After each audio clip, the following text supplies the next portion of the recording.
महेश लांडगे, तू कसला हिंदुत्ववादी? वाघाचं कातडं पांघरले म्हणजे वाघ होत नसतो. खरा वाघ आमचे अजित दादा आहेत. ते तुला तुझ्यासारख्या लबाड लांडग्याला कच्चा खाऊन टाकतील.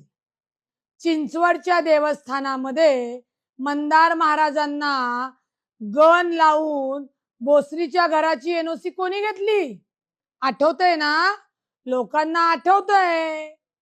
भंगार चोरणारे तुम्ही कंपनीच्या मशिनरी आणि भंगार चोरल्या तेव्हा औरंगाबादवरनं पोलिसांनी मध्यरात्री उचललं होतं, मुटकुळं करून घेऊन गेले होते.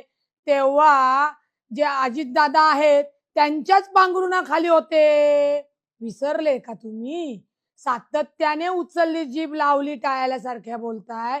कोणत्या महिलांच्या बांगड्यांचा आमचा अपमान करतायत की आम्ही बांगड्या घातल्या नाहीत? बांगड्या आमच्या स्वाभिमानाचं प्रतीक आहे.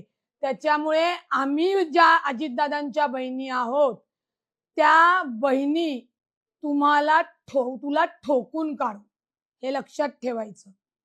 आणि अजितदादांवर बोलताना तोंड सांभाळून बोलायचं.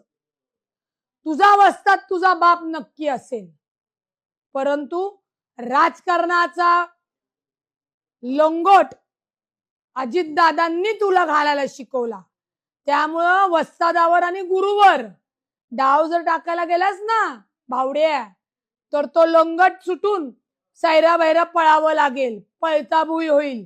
त्याच्यामुळे अजितदादांवर बोलताना, टीका करताना आपल्या खालचा अंधार बघून बोललं पाहिजे, याचं भान ठेवलं पाहिजे.